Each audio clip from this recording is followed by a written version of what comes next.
Shalom, shalom, shalom. Homies, friends, family. It's been a while. Hope you guys are well. We are very, very busy in Boss Clan these days. And these moments, these precious moments that I get to spend with all of you guys out there as we get to read these scriptures as a family and as a team. I'm not getting as often as I wished I could be getting. And we have undertaken an endeavor that is a very large endeavor. And so one of the things we've been working on is the little book, the little scriptures, right? It is right at the brink of them doing what they do in China and busting us out. And for anybody that has not seen the Yah Scriptures, what you're looking at right before you is the big blue book. It's 3,153 pages. Greatest English translation you will ever find by far. And it's not just beneficial because you have a large print book version that's nearly 7 pounds. But what you are doing by purchasing one of these scriptures is you are allowing us to minister into our brothers and sisters in chains in the U.S. prison system.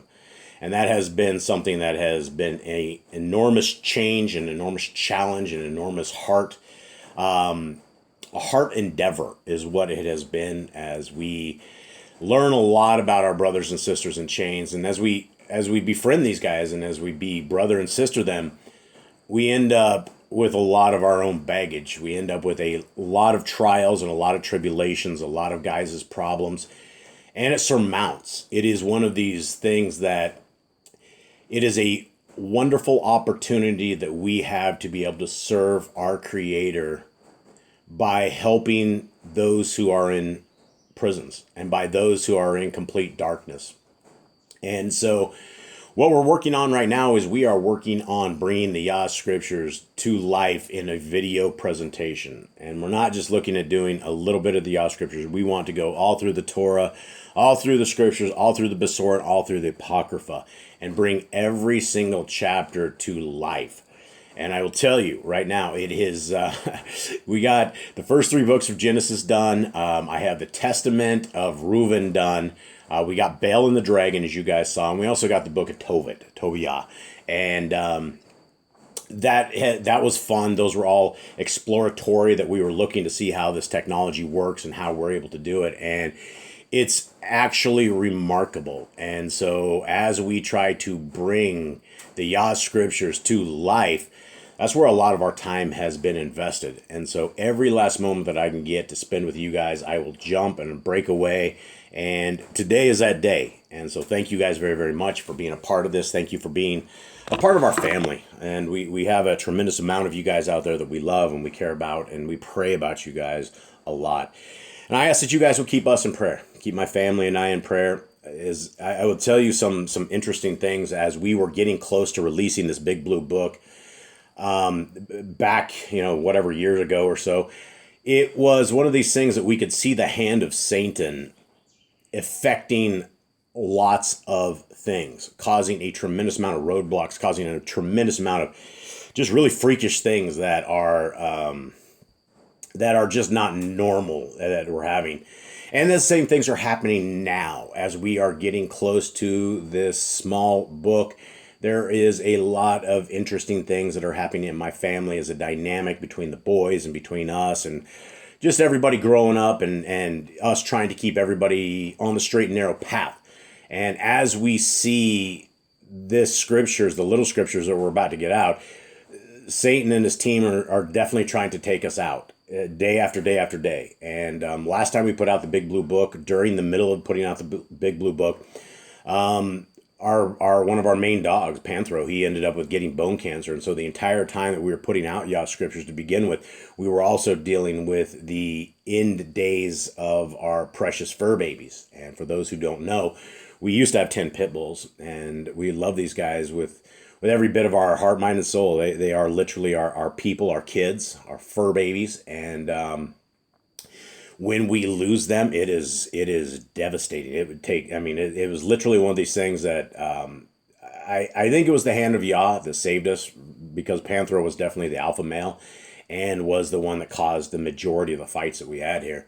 And since he's been gone, we haven't had a fight. It's been very, very, very peaceful. But it was during the building of the Yah Scriptures that we had issues with our dogs. And now as we get the little book out, we're also having issues with our dogs. We're having issues with all sorts of stuff. So guys, if you will please keep us in prayer that Boss Clan is able to make it through this without ending up in a padded room, without... we understand this really makes the hands of Hasatan very, very angry. And because the Hallelujah Scriptures was such a criminal enterprise and that they hurt so many people for 13 years, Dirty Deb and Kin, they literally starved the prisoners with the word of our Creator for 13 years, as well as starved the people out there.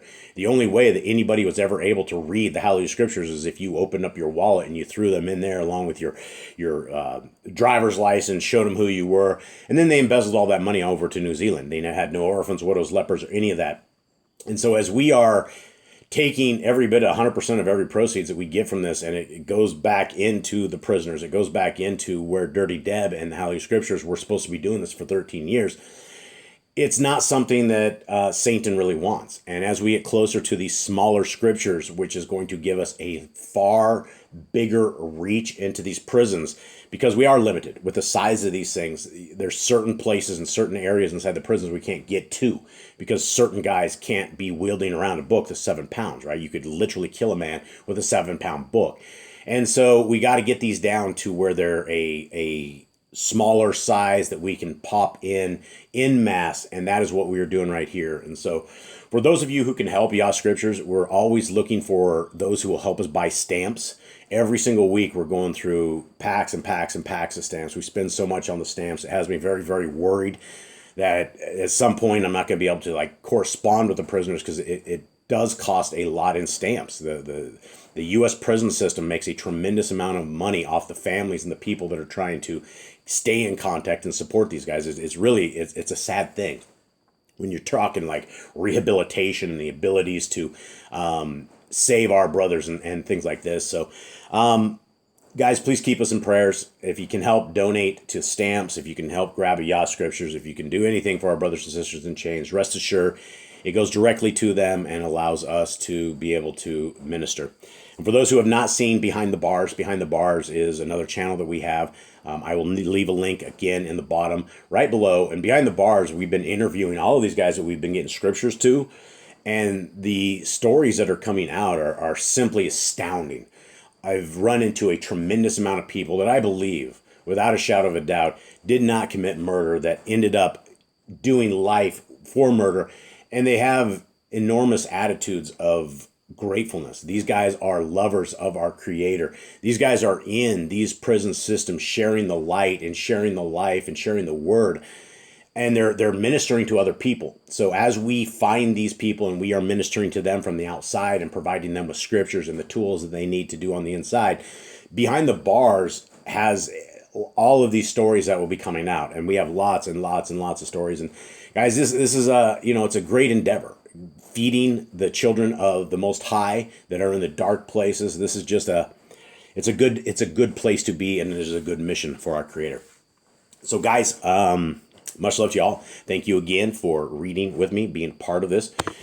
Now, it's been a while since we've gone through this, and so those who have been in these readings, I'm going to cover just a couple of verses that we did last time because I think it's pertinent to where we are going. And so what we're reading out of, guys, is we're reading out of the book of Khalidi. It is the last book in Yah Scriptures. It should be a book around the Besorah. Like this book should be in Matthew, Mark, Luke, Khalidi, John. It should be somewhere in that order because this is our Messiah. And this is yet another of the same set of stories that we have heard all through the Besorah. We don't hear any kind of conflicts. We don't hear our Messiah telling us things that go against the Torah. In fact, we have our Messiah who is the Torah made flesh. Now, that doesn't mean he's Elohim Most High. That doesn't mean he's who you would call God. He is the Son of the Most High, just like Scripture says. Just like all of what we read in Scriptures, when our Creator says he is one, he's not lying to us, right? When our Messiah says that he is not his Father, he's not lying to us. They're all telling us the truth. So the people that are lying are the Trinitarian people, the Catholicism, the liars and deceivers and the lying pins of the scribes. And so what we want to do is we want to get away from them. We want to clear our heads. We want to clear the traditions of men that we have and the doctrines that are not good doctrines. And so this is the words of our Messiah, the words of the people as he's walking around. 17:23. The rich man said, "Where is the reign of the Shamaim, and how do I get there?" Yahushua said, "The road starts within yourself. But to find it, you must abide by the Torah as written in the books of wisdom. For knowledge of the Torah provides a true and clear picture of yourself. Just as a mirror reflects back a true image, so does the Torah who studied diligently. So does the Torah when studied diligently. Let this be your guiding light. Take no thought for tomorrow, whether it bring good or evil.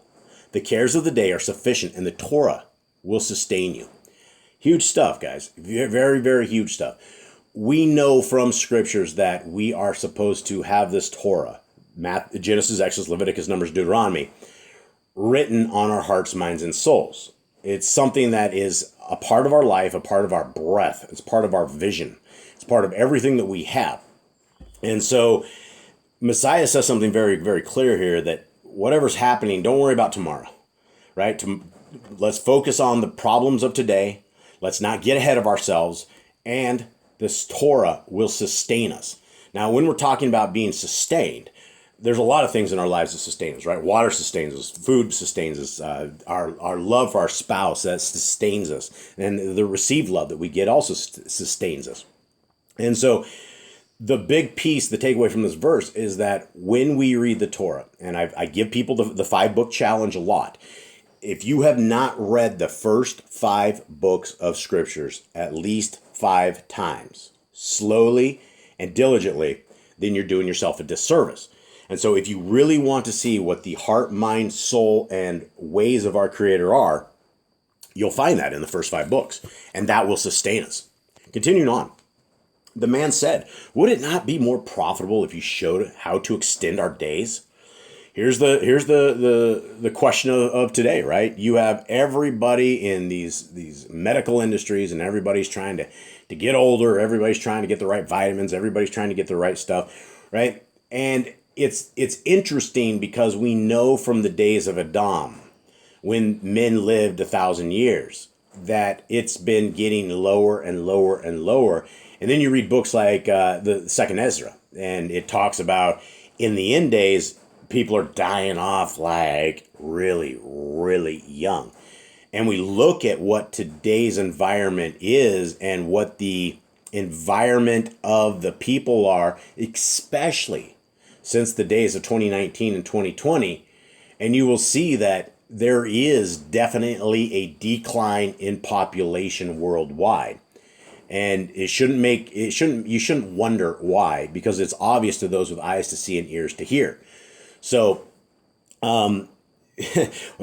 everybody's out there, extend my days. How do I stop cancer so I never get it? And, they even have these new things now, right? They want to take a drop of your blood. This is the Trump administration, his new, what is it? The gate, I can't remember the gate thing they called it. It was really creepy though, where they take a drop of your blood, run the DNA through it, and match up stuff that you might have in the future, and give you the stuff for it, right? That's what the future is that we are on, and things like that are going to lead us to the days of Second Ezra. Let's continue on. Yahushua said, "What benefit would a longer life bestow? For the tyrants, it would mean more time to oppress the weak. For the evildoers, it would mean more time to indulge their wickedness, while the hypocrites would spawn more sorrow. The money seekers would have more time for exploitation, and the indolent more time to rest. A longer life could only add to the misery of the world. Life as it is suffices for those who wish to use it profitably. If men cannot find the road to righteousness during the time they have, then they never will." Wow, I had the chills on that last little piece, guys, because this is my mom. This is a lot of the people that we know, right? I beg and I plead and I just tell my mother, please read your scriptures. I make songs for her. I do all sorts of stuff. Just please read your scriptures. She doesn't care, right? she laughs, she mocks. Jesus has her soul, and that's all she wants. She hates the words of our Creator, but will lie to me and tell me she doesn't. And it's like all of these people coming out of this cult of Christianity. Everybody has the way to salvation, and the way to salvation is 180 degrees opposite of what the scriptures say. So if we're looking for the truth, then why are we out here in religions? Why are we out here seeing what some idiot in the pulpit tells us, right? And they can only be idiots because they are either useful idiots or they're lying idiots. But either way, they're up there on a pulpit made by the hands of man in a little church made by the hands of man, worshiping on the wrong days, telling other people they can worship whenever they want, however they want. It's all good.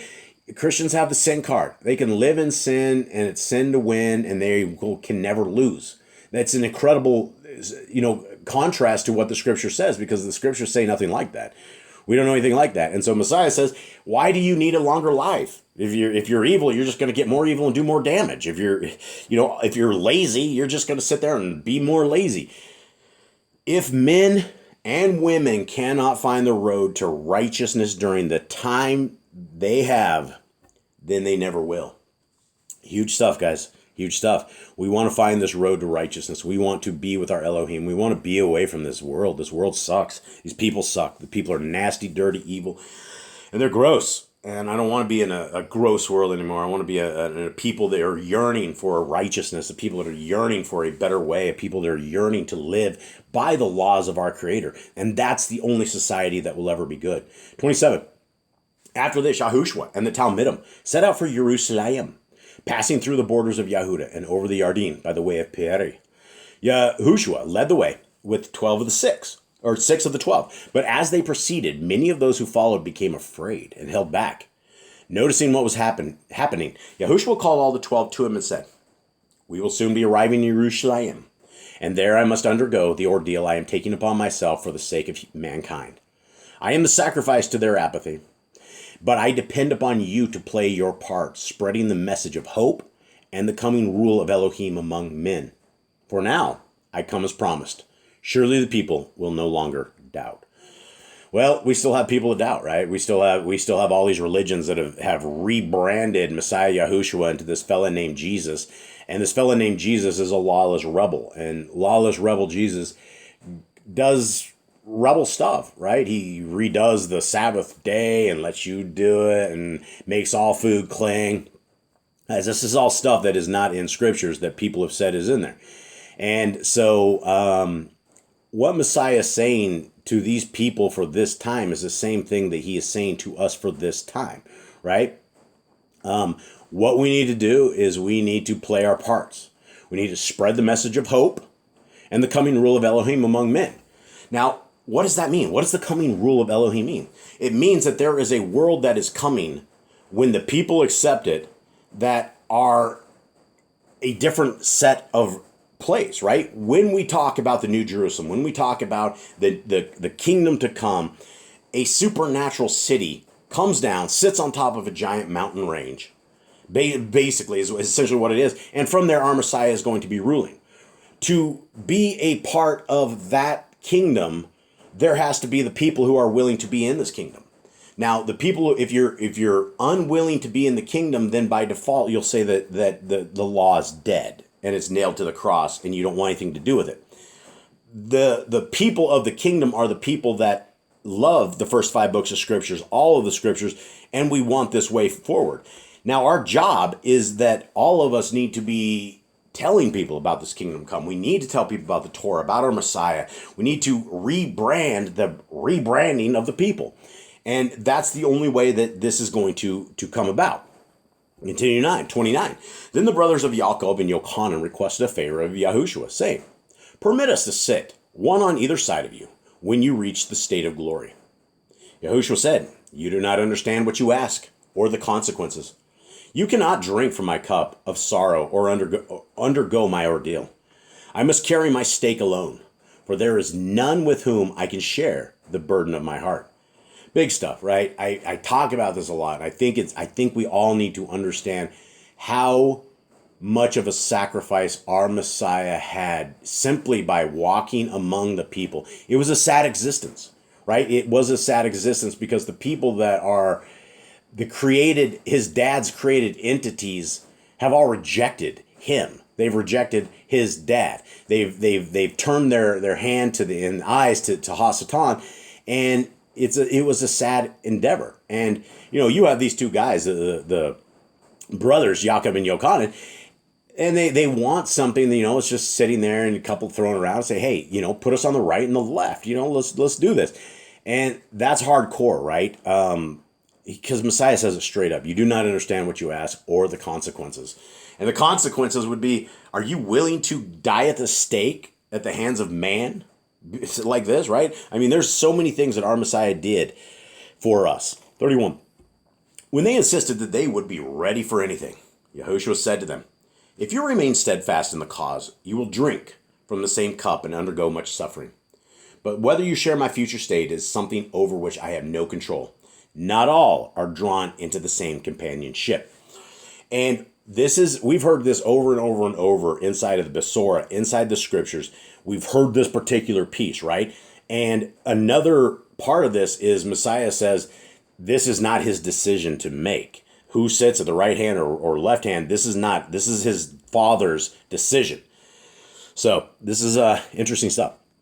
32. As Yahushua approached the city gate of Jericho, a large crowd gathered, among which was a humble and honest person named Micah, who worked hard to support a large family. He was anxious to see Yahushua, but being rather short and unable to see over the heads of the people, he ran ahead and climbed a sycamore tree along the route.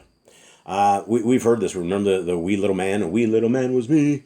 If you guys remember that one from back in the Christian days. There's songs all about this stuff. The Christians have definitely run the advertising gambit with all this stuff for sure. 33. When Yahushua came to the tree, he stopped underneath and called to Micah, come down, for today I will be your guest. The man climbed hastily down and welcomed Yahushua with pleasure. But those standing by expressed disapproval, saying, we expected this to be a great and good man. Yet he associates with men like this who are poor and not notorious for good deeds. Uh-oh. This is crazy, right? Because these are the Sadducees, Pharisees, the people of the time. They expected, and that's the thing, right? You see somebody of great power. You're thinking that this guy with great power is going to go amongst those with great power.